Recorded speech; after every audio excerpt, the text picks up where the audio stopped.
and we try to identify sites on the waterfront, both on this side of the district and the Harlem River side of the district, both Manhattan and the Bronx, and meet, review the applicants, the leaders in the environmental movement, to see what are the initiatives that we can work on and how we can get the funding and the public policy put in place to ensure that we protect our waterfront and that we develop it in a responsible way. That is one that provides access. The Bronx has a, where's Chauncey? Right here, Chauncey, sir, right here. oh, Chauncey, where are you, man? We want to see how the Bronx has more access to the waterfront. I think it has a chronic problem of access to the water. As you can see, also there's a disparity between neighborhoods north of 96th Street, right? As I said before, Uptown, some people consider Uptown to be north of 59th Street or Columbus Circle, others 96th Street, another one 110, at 125th, at 135th. You know, so, I mean, wherever you like to consider it, you know, that's what it is, right? And so there's a disparity, obviously, right? Not that we want the waterfront to become the Palisades Mall. You know, we don't want that. Nothing against the Palisades Mall, right? Sometimes they have some great sales there. But I don't like malls. I like small shops, mom and pops. And so we want to see stuff like this. Like, for example, we just, you know, the Dykeman Marina and what we can do with that.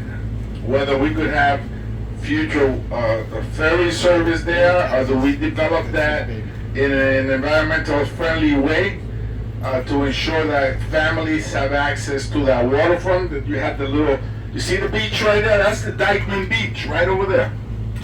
And you may not believe it, but when Riverkeeper did a study on the sites that were the cleanest in the Hudson River, the Dykeman Beach was #1. Now I go backing up when I was with NYPIRG in college, in my college years back in early, that we did an environmental study of the Hudson River, and we found, you know, it was really dirty back then. Not that it is super clean now, but it was sort of like the first initiative to clean up the river. And we've done stuff with Riverbank. You know, you get an alert if 1995 Datsun is stolen. You get an alert on your iPhone. If there's a traffic jam going to Yankee Stadium, you get an alert on your iPhone.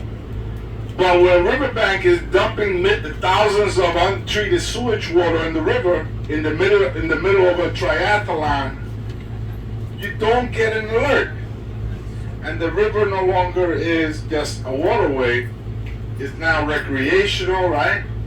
People, you know, use it for a bunch of things, and I think that we should work with the state and the city to ensure that the community knows the condition of the water on a regular basis. So, but in addition to that, we want to have the Army Corps of Engineers come in to take a look at the site. They have initiatives already in place to clean up some sites, and so they're gonna come back. They're gonna come. Will you have a date for them? September. They're coming back in September to look at our district, north of 96th Street, 59th Street, 125th Street. Well, really north of 125th Street, to see what are the sites that they can help clean up. And we expect that to be an important part of our initiative. We also working on the Greenway on the other side of the river, right? That's important. We had the EPA administrator also announce it. Where's WEAC? Is WEAC here? They're upstairs. Oh, They can hear you. there. WEAC is in the presidential suite upstairs with Kamala Harris. We're here in the bleachers. We're paying $1.25 with a hot dog, right? WEAC has the plushy presidential suite upstairs. And because they got all the money, yeah, they're gonna administer all those grants regionally, right? I think it was how much was it? 10 million? It keeps on getting smaller. I thought it was 40. 10 million, right? So we had the administrator announce that, and they're gonna provide technical assistance to the smaller not-for-profits to ensure they get access to these grants for community-based projects, right? For those types of initiatives, right? Now for the Harlem River, how much money did we get, Chauncey? Come on, quick. We have $7.25 million for the Department of Transportation for the entire New York City Greenway system. So the Harlem River Greenway is part of a expansion of greenways across New York City. I'm sure we're going to hear from our commissioner shortly. But we're very excited about that, and of course we want millions more to equitably build greenways in the Bronx, because there's already been a commitment from our previous mayor that is moving forward with, under this administration, over $800 million to develop greenways along the border of the entire borough of Manhattan. So there's incredible work happening. We want to celebrate that, and we also want to say the Bronx should be a part of that improvement. Bronx deserves access to our waterfront as well as Manhattan. I'm going to pass it back to the congressman now. Never give up the mic to Chauncey. Rule number 1. Don't give it up to Chauncey. Okay, we got, so that's $7.2 million, but there's already an initiative, and that's part of like just additional money so we can connect around. We want Manhattan connected, right? From the southern tip to the northern tip, and you'll see some of that today. We also got $116 million for low to no emission buses. That's a grant and to support the MTA in achieving its goal of transitioning to an entire bus fleet of zero emissions by 2040. Okay. We also, I talked about the We Act grant. Monica's quick here. $77 million to quadruple our electric school bus fleet. Right, we want to turn our school bus fleet to be electric. That's part of the strategy, right? Let's start with what we have, what we own, and what's accessible to us on a daily basis. Public buses, school buses, etc. And then $15 million, the same initiative that we got, Fordham University got, right? An environmental justice of $50 million. We had a nice fair there a couple of months ago, so we hope to work with Fordham University on the Bronx part of the district. So, I like to ensure that people know that the district is like 3 major communities, right? Harlem, East Harlem, right? Northern Manhattan and the Northwest Bronx. Those are, and we tried with, not just with earmarks, and I'll share that information with you. You leave your email and we'll send it to you. I try to make sure that there's equity and balance in the funding. So if you apply for earmark money, the Bronx is going to get its fair share. Harlem, East Harlem will get its fair share, and Northern Manhattan will get its fair share. Sometimes they each feel they didn't get enough, and they're all pissed off at me, and that's fine. I'm doing my job then, right? And sometimes they're all happy, right? And then I'm doing the job, right? But I try to balance it so no one feels that they're not getting their fair share. Everybody should get their fair share. But deep in my heart, although I'm from Washington Heights, Inwood, right? And now I live in Harlem, but I know that the Bronx, right? Right, Chauncey, you're not paying attention. I'm paying attention. I'm paying attention, sir. But we know that the Bronx is really hurting, right? 100%. It's hurting in a severe way, so we gotta do lots more and make sure that the initiatives are there for the Bronx. Is anybody here from the MTA? No, nobody came from the MTA? Oh, they got a board meeting upstairs in the presidential suite. Well, there is an issue with the Bronx and with the MTA and a marine transfer station 100%. You know about it, Chauncey, right? Not too many people know about it. In fact, I didn't even know about it, but now I do. And so they, we want to engage the MTA in a community discussion with the Bronx and the advocacy community on this transfer station, because there's enough garbage transportation in the Bronx to begin with. I mean, those trucks cut right through the middle of the permanent parking lot in my district. You know what that parking lot is called? The Cross Bronx Expressway. It's like a parking lot, right? The traffic jam there, it's permanent, and the fumes just go up. And I don't need to tell you what happens to kids, with asthma. And they're bringing more trucks right into your district. They're bringing more trucks, and so this one, I'll show you where it's going to be. We're almost there right now. That's why I bring it up. It's almost right at the tip of, Marlboro Hill. People don't know whether it's in Manhattan or the Bronx, right? How many people think Marlboro Hill is in the Bronx? Raise your hand. Ooh, you look mighty lonely today. Of course Chauncey's gonna say it's in the Bronx. How many of you think Marlboro Hill is in Manhattan? Raise your hand. Oh man. Manhattan wins by a long shot.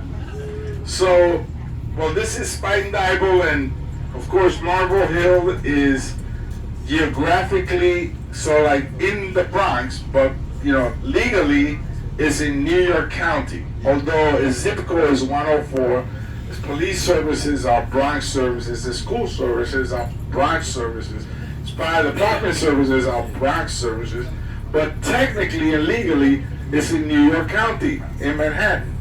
So this marine transfer station is scheduled to be built right by Target. Hundreds of thousands. This is one of the busiest Targets in the country. And right across the Marlboro Hill houses. If any of you know the Manhattan Marlboro Hill houses are right across the Broadway Bridge right there. That's the Broadway Bridge. Many people think it's a bridge, but it's really a roadway. Right, Commissioner? Let's give a round of applause to Commissioner Rodriguez, who's here with us today. And he knows about these things. So, we want to make sure that the MTA has a real conversation with us about this, and that we don't find out about it afterwards, right? Not good. Everybody knows I like a good fight, right? Right. Sometimes my team tells me, stop fighting. No. No. Please. Keep fighting. Don't give up. My team sometimes gets exhausted and say, another fight, yes. But when I don't have a fight, I'll make one up. We're your team. All right. All right. So the MTA needs to do that. I was involved in Gansevoort, right? People didn't want the marine transfer station over there in Soho. Imagine a marine transfer station in Seoul. That's like being at the presidential suite upstairs. And so, but we, and they took it to court. And because I had the bill, I remember that the speaker punished me and he took it away from me. When they passed it, they gave it to somebody else. But anyway, this is an important day for us because you set the agenda for the rest of the year. So the idea is, with Monica here, who's like really detail-oriented, for you to set the agenda for our office to follow every year. Commissioner, come up. We want the commissioner to give us a breakdown on the things that he's doing. He's taught me a lot, because he's really an advocate for alternative transportation. He's someone that has a great vision, I think. He's also from the Dominican Republic. He comes from another town. His town is like a suburb of my town, but that's okay. We have two different places. What was that? No, it's okay. That's okay. I'm good today. And so let's listen to Commissioner Idanis Rodriguez. Woo! Thanks, give the congressman another big round of applause for the great job that he's doing. This is a non-partisan, not a political event, but I know that there's. He doesn't want to get into a fight, though. That's what it is. But I know that everyone here is a progressive New Yorker, right? So it doesn't matter what we stand for, but I'm sorry. You see the building right there? Yeah, that's it. That's the MTA building right there. They're gonna tear it down and rebuild. They want to tear it down, and of course they want to build a transfer station. So they want garbage going through Marble Hill. Marble Hill. And Kingsbridge Heights. and by the way, when the congressman used to be assembly member, the senator, we met with the MTA, advocating for that building to be rebuilt as a cultural center. So there is a history already about things that we've been proposing to the MTA. Thank you. The same thing we proposed to the MTA that, the yard here, the 207 yard, is larger than the Hobson yard.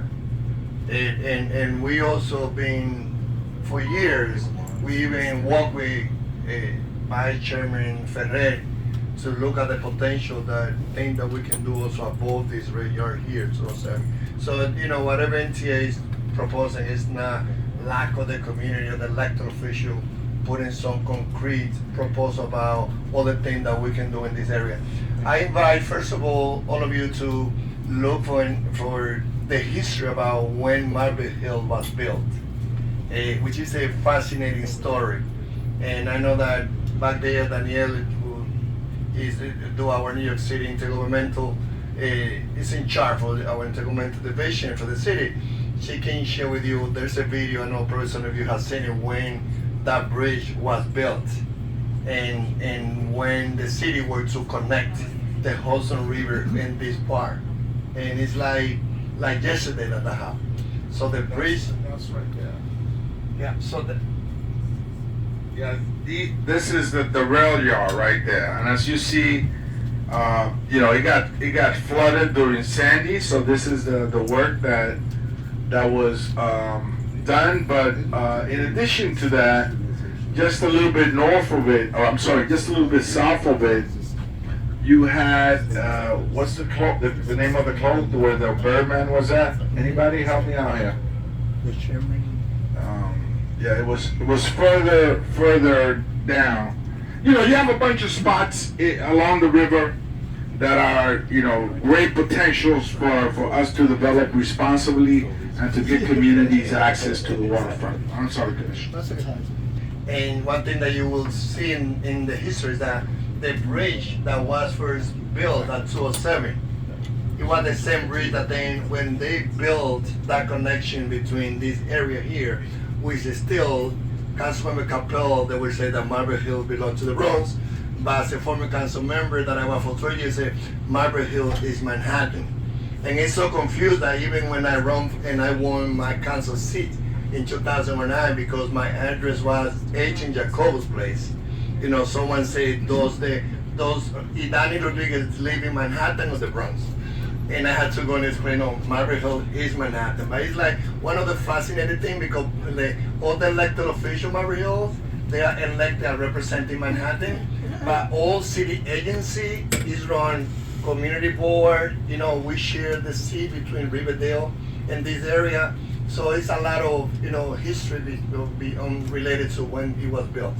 But on transportation, as you heard, this administration had the most ambition and larger proposal of Greenway. And the conversation today, I remember working with Peggy when I graduated from City College in 1992 with the ACDP. If you will talk, and especially those of you that have been involved on climate justice, if you thought about Greenway, it was about access to park. It was about how can we make our park more accessible? How can we build the entry to the park more accessible? Well, the conversation in our time right now, when we talk about Greenway, we need to connect it with Beth Miller and Bloomberg when they decided to plant 1 million trees. Like if you walk through this area, if I walk with my daughters through Academy and any places in the Bronx, and you enjoy like a nice windy day at 6 p.m., what people that don't know is that in the 90s, we didn't have those trips in our streets. Like, and that million tree that we plant in the city have made the big difference.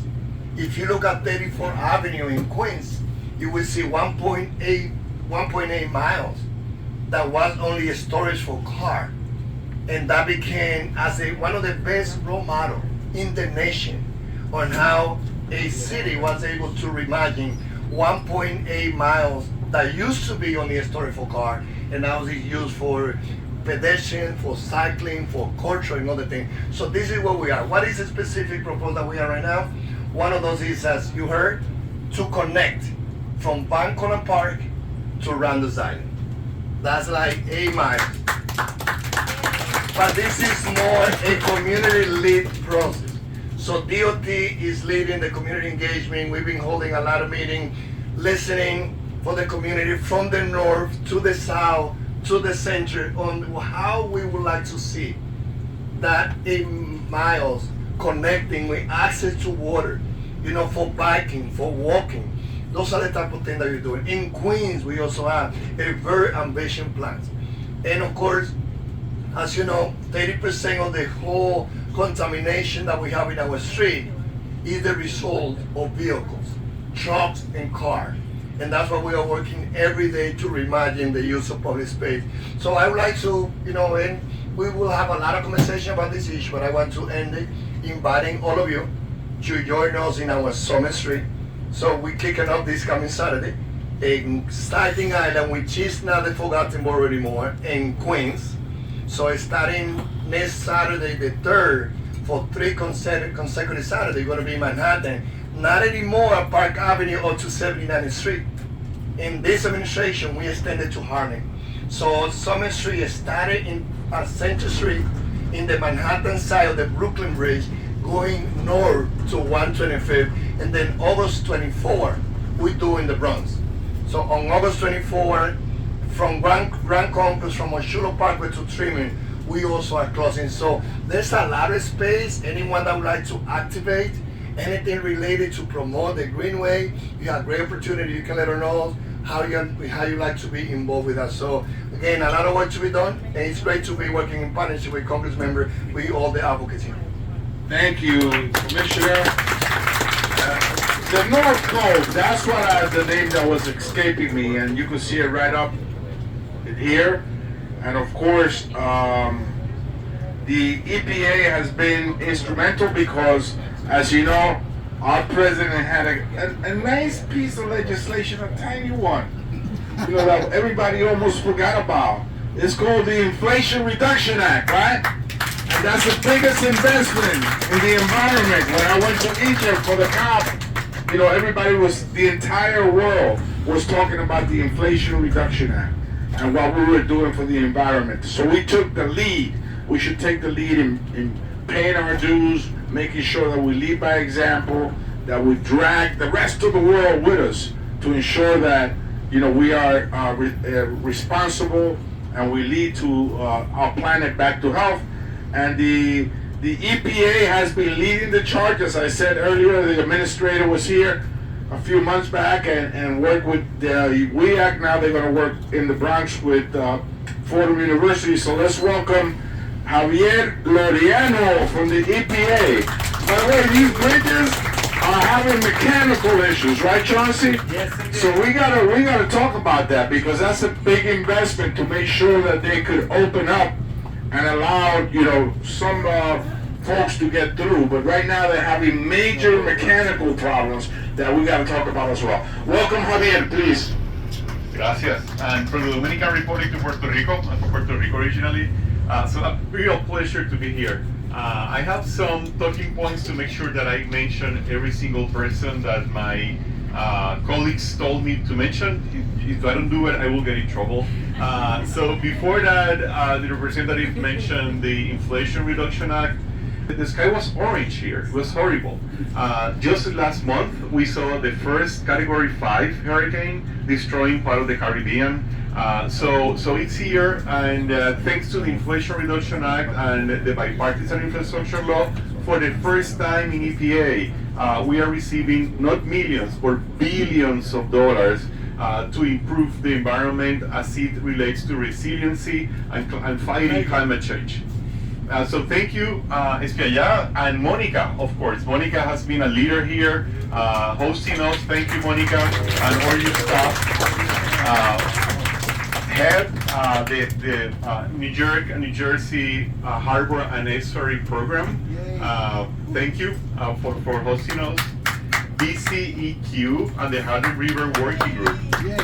Thank you. And speaking about climate change, we have Matt from the Air and Radiation Division in Region 2 EPA. So he's helping manage millions of dollars to help fight climate change. We have Atifa from the Water Division in EPA working on climate change and environmental justice. Stacy and Abu from all the way from DC. They came specifically for this event, so thank you for coming. And I also want to mention Rich from the Association of the National Estuary Program. We've been working together for almost 20 years, fighting for our estuaries here. We are in the middle of an estuary here right now. Many people don't know that. So this is part of a watershed, an estuarine watershed. That's what we use when you say, what's an estuary? Where the rivers meet the sea. We say, you know, the Statue of Liberty? That's an estuary. We want to mention our program, the Urban Waters Federal Partnership, is working to improve the Bronx and provide access. So thank you for all the work you're doing for our Urban Waters Partnership. Peggy Shepard, I want to mention Peggy from We Act Harlem. They received $10 million to help improve access to federal funding in New York. I'm also excited. We are joined by Fordham University. Who's the person from Fordham? Maybe so. Yeah, thank you for being here. They are funded by EPA as well as an environmental justice grant maker. And we have the Urban Waters Ambassador. We're providing funding also for the Urban Waters Ambassador in the New Jersey Harbor and Estuary Program. So I just want to mention the Bronx River Alliance also doing key work to improve water quality in the Bronx River, Hutchinson River, Sawmill River, and Tibbetts Brook. And finally, the Bronx is Blooming's program for leaders advancing their community's environment or place. They're hiring local college students to mentor and train Bronx youth to lead, I'm always working with leading drinking water, to lead groups of volunteers in power revitalization projects. So thank you very much, Representative. Gracias, and have a wonderful day. Thank you to the EPA. So now, real quickly, come on, Fordham. And let's listen to Peggy. She's going to tell us a little bit about her work with the EPA. Real quick before we start moving again. Come on, Fordham, you too, because you're in the Bronx. Peggy? Well, hello everyone. It's great to be here. What a beautiful day. Beautiful day, Thank you for inviting me. It's wonderful to have this tour, and it's wonderful to have a congressman who understands environmental justice and the disparities between so many neighborhoods and how we can begin to address those issues and ensure that we all have the benefits that our communities need. So, as you know, the Biden administration developed an executive order in its first 100 days that really ensured that all of the federal agencies would begin to address environmental justice. Now, certainly President Clinton did that some years ago, but this time money was put there. And so we worked to ensure that the IRA could bring billions of dollars into the states and the cities that need them, especially into environmental justice communities. And so what We Act has been able to do is to be a thriving communities technical assistance center.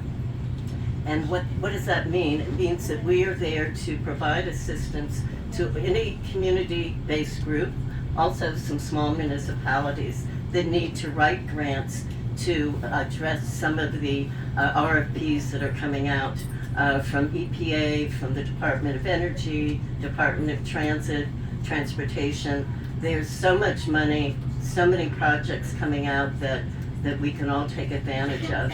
And so WEACT is there to help groups write those grants, develop their capacity. We are working with the New Jersey Environmental Justice Alliance to engage groups in New Jersey. Here in New York City and New York State, we are working with WEACT folks to engage residents. We've been up in the Albany North area with the tribes, working with them as well. We also work with Inter-American University, which is providing technical assistance for Puerto Rico and the Virgin Islands. So we have been able to work with over 160 organizations already. We are working with the NYU Center for Law, Poverty, and Environment to provide energy workshops on particular topics so that people have the capacity to engage with Department of Energy grants as well. So again, reach out to WEACT. We are weact.org, and you can send your emails to me, Peggy@weact.org, and I will ensure that it gets to the right place. But again, we're there to provide technical assistance for these grants. We've also understood that some of our small municipalities, like Yonkers, Mount Vernon, these are small towns that have so many environmental justice neighborhoods in their cities, but they didn't even have money to apply for a grant. They didn't have a grant maker. And so through advocacy, we've ensured that some of the community foundations are now funding those small municipalities to do the work that they need around sewage treatment and waste management. So again, we have the Biden-Harris administration to thank, and we need them to continue. Your administration to, you guys are not awake yet. Chauncey, you just want real quick before we hear from Fordham Landing. Yes, indeed. I just wanted to mention that folks might have just seen our crew teams going by here. That's one of our community partners. They weren't able to join us today because they have programming going on right now. This is Row, New York. We're looking out at their boathouse right here that is currently floating on the Harlem River, though that is going to be floating to Boston. Sorry. By the way, my daughter, she's rowing there too. So now the commission evaluated that. First time that Row, New York is in Queens, but they also are inward. So 3 months ago, I went to Sarasota because for the first time, the inward rowing, they made the national team. So the time of the commission. Another thing we share, because my daughter who's filming right here was a Row, New York scholar and got a $300,000 scholarship because she rowed. So it does transform our students and transform students' futures, getting those access to recreational programs. So Row New York is a wonderful partner, and you know those resources are currently in Manhattan. At some point, we'd love to see that type of resource in the Bronx. But that's what I want to mention. We're going to pass it on to Fordham, and then we're going to pass it on to our folks at Fordham, talk about Fordham Landing. Well, good morning, everyone. Thank you so much to the Congress member for hosting us and for this transformative conversation. My name is Julie Gaffney, and together with my colleague Sergey Miranda, we serve as the co-directors of the Thriving Communities Grantmaker program run out of Fordham University, funded by all of that Inflation Reduction Act, all of those dollars, and in line with the Justice 40 legislation. So what we're doing is using the machine of Fordham to be able to administer grants to community-led initiatives in environmental justice. So community-based organizations, nonprofits, local municipalities, the 8 federally recognized Indian nations in Region 2. And so eligible entities are in New York, New Jersey, Puerto Rico, and the U.S. Virgin Islands. This is going to be a 3-year grant-making program to try to move federal money to organizations that are doing frontline work to advance environmental justice, to do those cleanup activities, workforce development, education pipeline programs, biodiversity, conservation, so much of the good work that we are hearing about today and the sites that we are seeing. These are the kinds of sites that this funding is really intended to support. So we will be opening applications for those sub-grants early in the fall. We're working together with our colleagues in EPA. Great to see you today. And so please, we do have our information. We have one-pagers and stickers with our websites available. I would also ask, everybody in here is an environmental justice leader, and we are looking to you to help us that range from $75,000 to $350,000 that can be used for a wide variety of environmental justice initiatives. So this is really funding that can be transformative, that is intended to go to organizations that have not historically received federal funding, because it can be really challenging to fill out those federal funding applications and to do that compliance. That's the work that Fordham is taking on to make this funding readily available, to get that money to folks as quickly as we can. And I just want to turn it over to Ternay to say hello quickly as well. Good morning, everyone, and thank you, Congressmember. I just want to give a big shout out to Wanda Salaman. This is going to be a grant maker that is going to be reviewed and decided by people that specifically are in the frontline communities. Wanda Salaman is leading the community leadership board that is going to be the body deciding over and reviewing applications. I thank you so much for joining us today, and we can connect later during lunch. Thank you, Congressmember. Thank you both. Let's try to get back on schedule. We didn't do Tempest Brook, but we'll come back to it. But I was blabbing away and we got off course. But few access point to the water, right, Chauncey? Yes, We're sir. now going to listen to Frank Diaz and of course. Tibbetts, we can do all three. Oh, we're going to do all three: Yeah. Tempest Brook, Fordham Landing, and the New York State Bond Act. I'll talk to you about congestion pricing in the Second Avenue subway in a little while. Okay, that's another fight, right? Because we need congestion pricing to generate the monies for our public transportation system and for Second Avenue subway to bring uptown Grand Central, that's what we call it, right? You know, we'll be able to transfer to the east side. You don't have to go down to 42nd Street.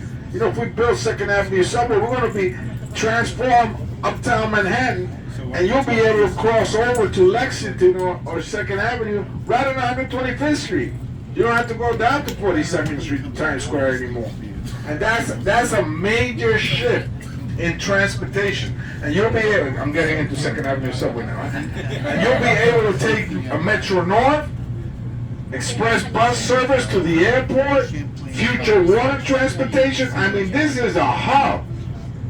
An environmental friendly hub that it also, by the way, will create thousands of prevailing wage jobs. Anybody know? Raise your hand if you know what prevailing wage is. Money, right? Moolah. And so, Chauncey, let's go, take it away. Yes, so though we're at River de Clemente State Park, we do want to talk quickly about Tibbetts Brook and about the Fordham Landing project. Then we're gonna get to our, River de Clemente State Park. So quickly, Tibbetts Brook is just such a historic project.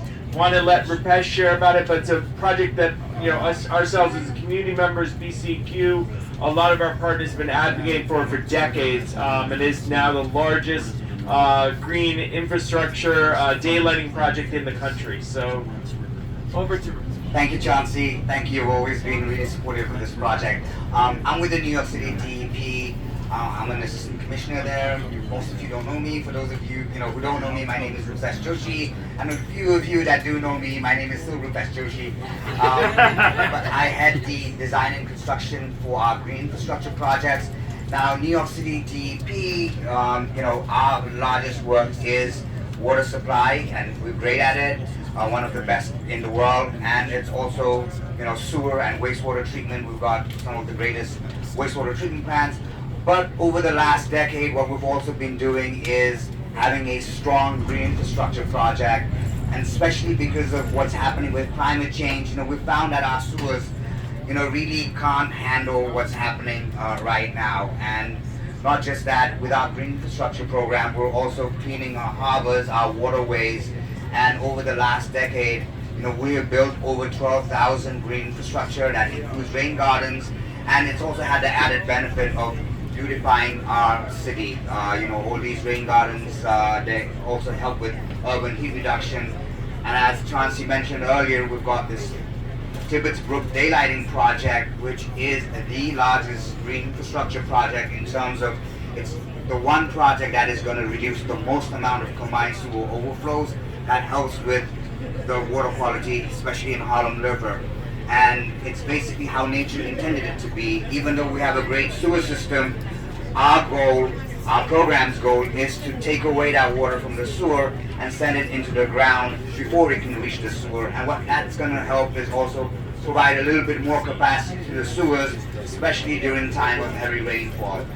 So the green infrastructure project is doing, moving along really well. We're adding more and more GI. The Tibbetts Brook project, again, it's a daylighting project, and what it is that, there's a stream, the Tibbetts Brook, that hasn't seen the light of day since the early 1900s. And basically that's what we're doing. We're making it see the light of day. We are bringing a stream that has been buried and sending water so that water, instead of going through the sewers, will actually go through the brook itself into Harlem River. And again, we've been working with various agencies throughout the city. The Department of Parks, Merit is here. They've been very supportive. And again, along with the Tibbetts Brook itself, we're also having a parks, a linear park, a greenway, and it's a collaborative effort between DEP and Parks. And I did want to mention, the support that we've received from Parks. I quickly want to mention Amy Mosney, who's the project manager for DEP, has been doing a great job.